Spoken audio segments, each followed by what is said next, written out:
Je me présente Marc Morisset, je suis ébéniste depuis 35 ans et je travaille à Nantes.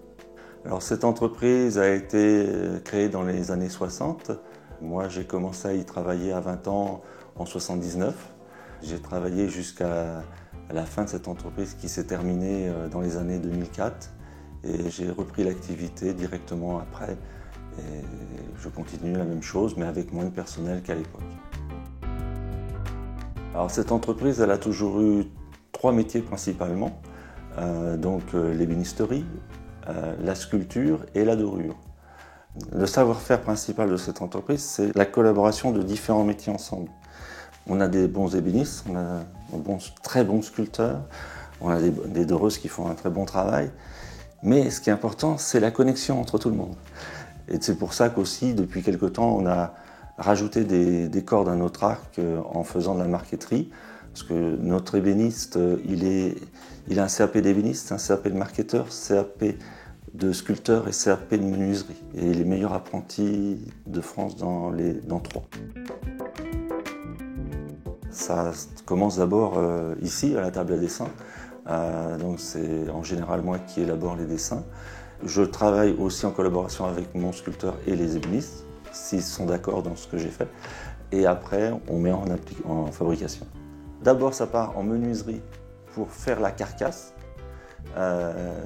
Et après, ça va en sculpture.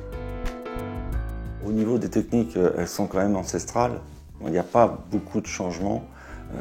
Ce sont des outils qui sont les mêmes depuis le XVIIIe siècle. Mieux on connaît son travail, plus on peut aller vite. Et ce n'est pas forcément en changeant de technique qu'on va aller vite. Quand c'est sculpté, ça repart en menuiserie pour faire le montage de toutes les pièces. Et après, ça va en dorure, ça fait en finition.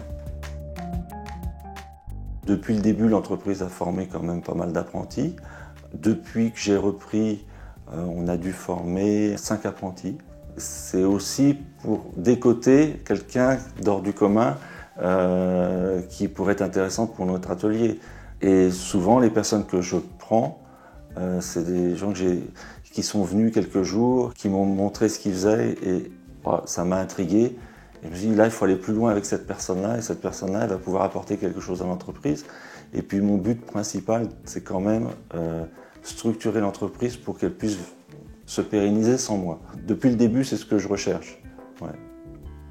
Parce que moi-même, je n'ai pas d'enfants qui vont prendre la suite. Donc j'ai plutôt envie de trouver une équipe, soit qui soit capable de gérer ensemble en coopérative ouvrière, ça peut être une solution, ou alors que quelqu'un prenne la décision de prendre ma place. Mais ce qu'il faut, c'est déjà que ça tourne bien ensemble. Mieux ça tournera ensemble, plus ça sera facile pour eux de continuer.